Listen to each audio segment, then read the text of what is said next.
Hey makers, it's Jen with Minerva. Today I was going to stitch up the Megan Nielsen Olive pattern. This pattern actually features a dress and a blouse, but I'm going to stick with the dress today. It's a relaxed silhouette, has a really nice V insert detail, and the best part, it has pockets. So let's get started.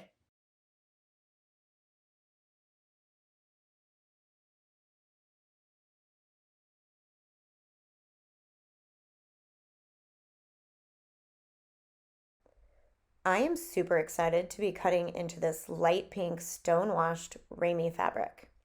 Ramie fabric tends to have a very linen-like look, so it has this really beautiful texture to it. I've never used ramie fabric, so I did a little research and I found out that this fabric is known for keeping you cool and is a very breathable fabric. So even though the fabric has some good weight and structure to it, it's still going to keep me cool in the summer months. I'm pairing this ramie with the Megan Nielsen Olive Dress pattern. This is such a classic shape, and I feel this is a seasonless make because I can wear it easy breezy in the summer, but it would also look adorable with tights and booties.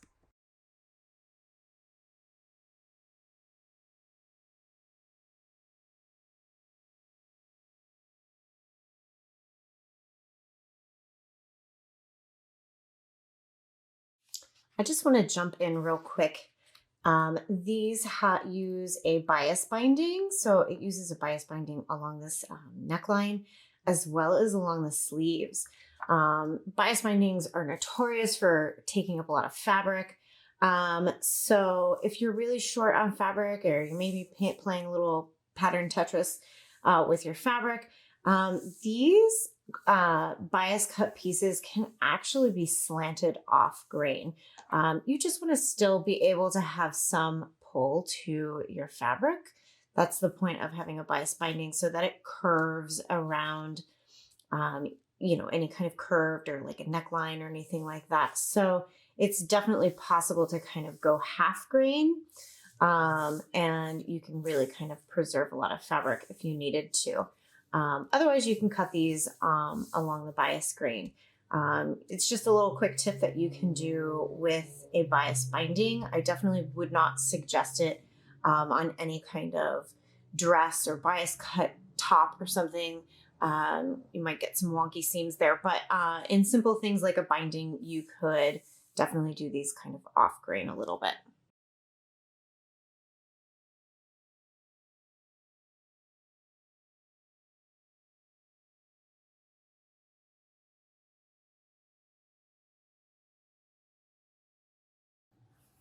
We are going to get started with the V insert of the dress. So this is that front part that is in the center front of the dress.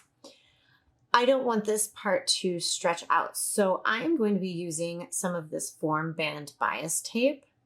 It is just a little piece of interfacing that has some stitching through it, and it's going to help stabilize this area, as well as keep it from stretching out. So I'm going to be taking a little piece of it and cutting it and ironing it on. And while I'm at the iron, I'm going to be folding back my seam allowance 3/8 of an inch, and then folding it back again 3/8 of an inch and giving this a press. Okay, so we have our V insert, and I applied the bias tape along the edge on the wrong side of the fabric, and then I folded down 3/8 of an inch and then folded 3/8 of an inch again. Soon we're going to be top stitching along this edge to connect this, but before we do that, let's grab our front piece, and just like we did on the V insert, let's go ahead and apply this bias tape. This is such a great deep plunging V, but it could easily get misshaped while we're sewing it. So we're going to apply this, and it's just going to give a little bit of structure and stability, as well as keeping it from really stretching out.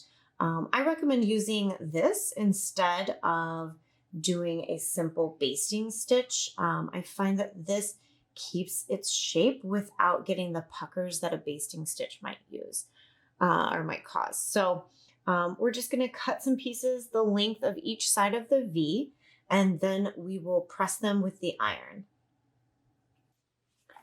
Okay, so as you can see, we have our bias tape adhered to our neckline. So it is nice and prepped and ready for us. So in the spirit of still prepping, let's grab our bias pieces and we're going to get these connected. So the best way to connect these, so we're going to work with 2 at a time, placing them with 90-degree angles or right angles. We're going to be stitching from one corner over here down to the other corner of the other side so that we have a nice diagonal line there. Okay, we can do that to all 4 of these and connect them all at once.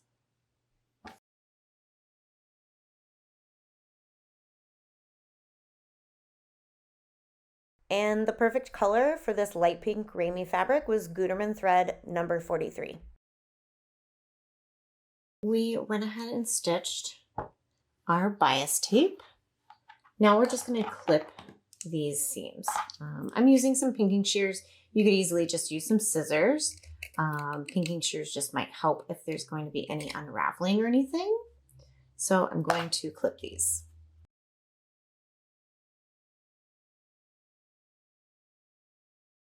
And we will want to hop on over to the iron and give this a press. Any of these seams need to be pressed open. And then while we're there, we're going to be folding this in half and pressing it in half lengthwise. Okay, it's going to be time to get our V insert into our neckline. So I went ahead and top stitched along our turned edge for this top part and for the V insert. And then I also added some very, very narrow stitching along right just on the inside of the seam allowance of this bottom part of the V. This is just a little trick that I've learned a long time ago when you're inserting this V. It just helps keep this structured and just has a really easier way of turning this such a deep V. So I just used like a 1 to 1.5 of very, very narrow stitch length. And then I went down just on the inside of the 3/8 seam allowance and pivoted and then went back up. So it's just a little bit of stitching right here. So this helps me actually clip into this seam before I start sewing. So I'm going to just clip into it. And I'm going to go all the way to the edge, but not through that stitched line that I sewed. So now what we can do is place our neckline and place the V insert in here. So we're going to start. I did mark my notch somewhere on here. Here it is. So I marked my notch with just a little slit here, and we're going to be matching the notch with the top of the V insert. So I actually prefer to sew with my bodice or where this slit is on top. So I'm going to match up with right sides together. I'm going to have this side of the V insert, and I'm going to be matching it with my notch on this side. And then I'm going to be stitching all the way down this line. When I get here, I will know exactly where to stop. So I'm going to stop with my needle down in the down position right along the edge of this already pre-sewn V. And then when I do that, this is already clipped, so I can lift up my machine foot and turn this and move all of this fabric out of the way and be able to stitch all the way down the other side and matching this edge of the V insert with this notch. So let's go hop over and do that. I got my V neck insert in already. And so I just want to show you kind of the inside, the way that this looks here. And I will tell you, the reason I sew with this side up instead of it on the bottom is when you're turning this corner, it's really tight. There's a lot of fabric that you're trying to pull out of the way. And when it's on top, you really can see it and shift it around so that you don't get any, puckering or any kind of gaps in the fabric, so that you get this nice, neat point. Okay, that is done for now. And what we're going to do now is we're going to be adding the back bodice to the front, and we're going to do that along the top shoulders. So we are going to be stitching from shoulder to shoulder and neckline to shoulder. So let's go ahead and stitch those up. So we went ahead and stitched along our shoulder seams.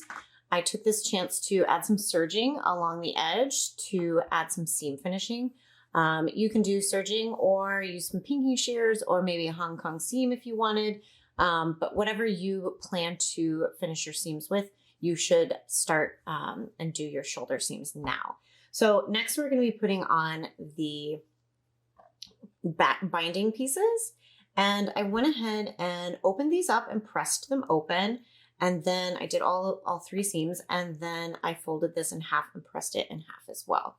So what we're going to be doing is we're going to be starting with basically the right sides together, and we are going to be placing the edge of our binding like so at the edge of this point. And we want about 1.5 inches to be hanging over so that we can kind of stitch this down later. So we're going to be placing this along the edge. We want right sides facing together, and we're going to stitch this all the way around the neckline. And it's okay if you have a little bit left over, you'll trim it off later, but you do want to make sure that you have a little bit hanging off on each end. So we'll stitch this around. So we attached the binding along the neckline all the way around. And then down here, we should have left about 1.5 inches, 1 5/8 inches. And we're going to be stitching from our stitch line in a diagonal all the way to the edge. And so this will help us create a nice point so that we can finish this neckline. So we need to do a little bit of trimming. I like to trim off this excess here so that when we're turning this back, it is no problem and it fits within the seam. We will also be trimming this area back as well so that we can turn and it looks nice and neat when we're done.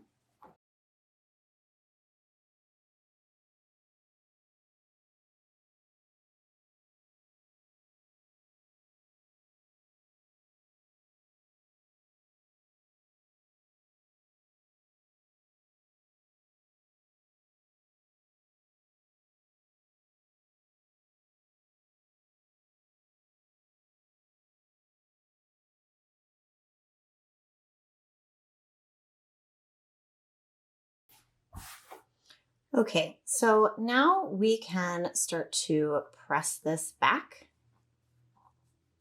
We're going to press this seam open, like so.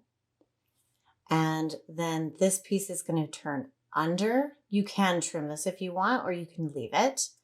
It depends on how bulky your fabric is. I think I'll probably be trimming this just a little bit to ease some bulk.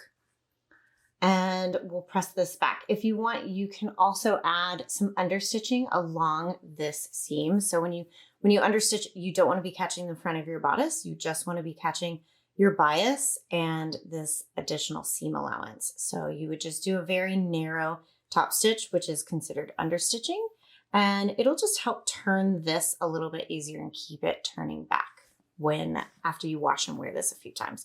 So I'm going to hop over to my iron, and I am going to start giving this a press. We have pressed all of our binding back. I added some understitching, as you can see, and then I went ahead and pressed this piece under. So it kind of gets in the way. It's a little bulky. I'm going to trim it off so that it can turn a little bit easier.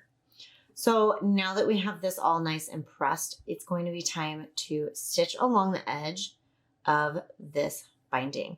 I'm going to be doing this with the binding facing up. I typically do it the opposite way, but I just feel like with this edge and this corner, it's just a much nicer way of making sure that this looks nice and even. So I'm going to hop on over to the machine and start doing that. Check out this neckline. Because we use the bias tape, we didn't get any stretching or anything. So it's going to lay nice and flat when we get it onto our body. So next is going to be time to sew up these side seams. So I'm going to flip this right side out. And I'm going to be stitching each side seam. So this side seam as well as this one. While I'm over there, I might as well do the next step as well. So we will be picking up our sleeve bands. You should have cut 2. And I'm going to be folding them in half and then stitching them across the short end. We stitched up our side seams and I went ahead and added some serging, which was my seam finish of choice. I did it on both sides. Now we're going to put the armbands in. So I'm going to flip this right side out. I'm going to take my armband. So I went ahead and stitched this along the short edge. And then while I was at the iron, I went ahead and pressed down the seam allowance to what will be the inside of this armband. So what we're going to do is we are going to be placing this along the edge of our arm opening. So I'm going to place this right. I'm going to be matching the seam of the armband to the side seam of my bodice, and I'm going to just be placing this around. Once I get it in place, I'll be stitching all the way around the entire sleeve. I'll do the same thing for my second sleeve band, and then when I'm done with that, I'll be pressing this open and back. All right, we attached our armband right like this. And then I hopped on over to the iron and I started giving everything a press. So we had already turned back the seam allowance. So all I did was press the seam towards the inside of the armband. And then I'm going to pull this piece up so that it's covering my stitch line and press this all the way around, as you can see. So it just kind of is nice and a clean finish. So next you're going to top stitch it. I went ahead and did that. So I top stitched all the way around my armband. And as you can see from the inside, it catches that interior piece and you have a nice, clean, finished armband. You guys, did we almost forget that we were making the dress? I know, we were on the bodice for quite a while, but now it's time to get our skirt pieces. So you should have cut 2 skirt pieces and there will be notches over onto each side that are marking kind of our pocket opening. So let's grab some of our pockets. We're going to be placing one on each side with right sides together.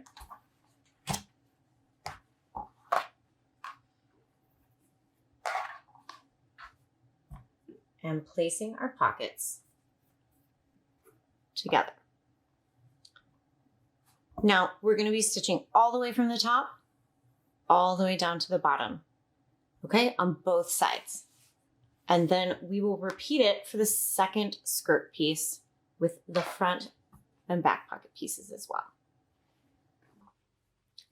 So we stitched on our pockets.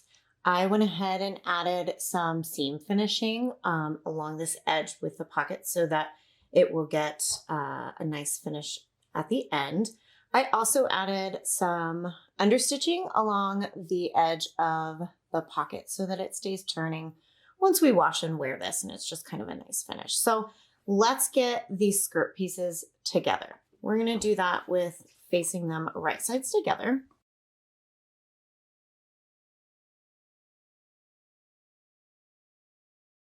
And matching the pockets up and the side seam, we will be stitching from this top area down to where the notch is in the pocket and the side seam, and then from the notch all the way down the side seam. And then we'll repeat that for the other side as well. So we stitched from the top of the skirt down to the notch, and then on the second notch all the way down to the hem of the side seam. And we repeated it for the other side. Now we're going to be stitching around this part of the pocket, starting from the top and coming around and stopping where we have our seam allowance, our side seam over here. Okay, so I stitched my side seam all the way around and my pocket, and then I added some seam finishing, serging along the edges. If you wanted to, you could still use pinking shears or zigzag stitch if you wanted some other kind of seam finishing as well. Now let's get this attached to the bodice piece. So I went ahead before I came back onto the video camera, and I went ahead and ran a long stitch along the edge of the top part of my skirt. And I left my long thread so that I can gather it. Before I just start willy-nilly gathering it, I'm actually going to place my bodice inside and give some pins so that I know exactly how much to gather. So I'm going to grab my bodice, and I'm going to be matching the side seam of the bodice to the side seam of the dress. And I'm going to place a pin in there. Then I'm going to put another pin kind of where my threads start. So because I didn't do any gathering all the way around, it actually stops and starts right before the side seam. So I'm going to put another pin there on both sides.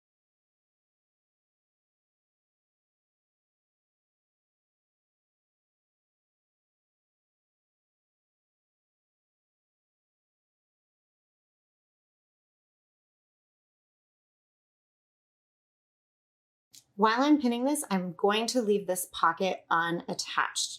We don't want this to ruffle up, so we will attach it once we do all of our ruffling. Okay, I am ready to start gathering. So I'm going to start at one end where my long threads are, and I'm going to start gathering each side.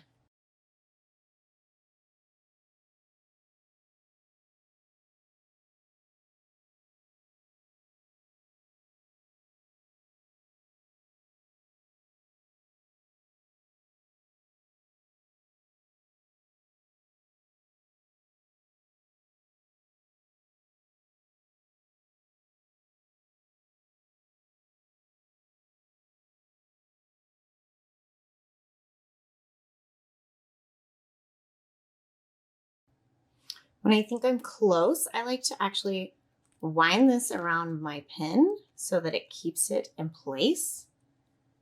And then I'll make sure that the gathers are even across.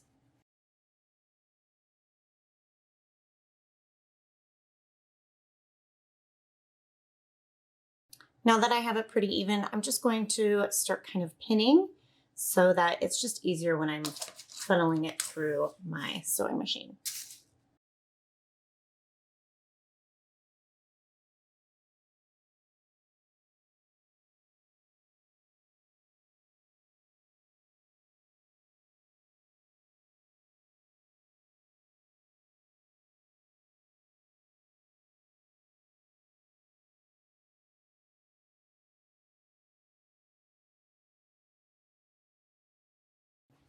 Okay, now let's do the other side.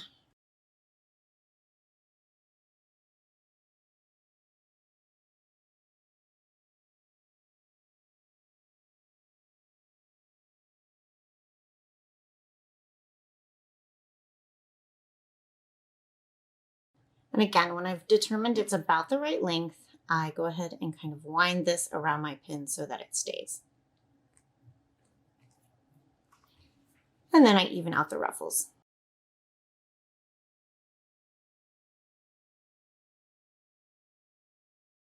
Now I'm going to just toss a few pins in here to keep everything in place.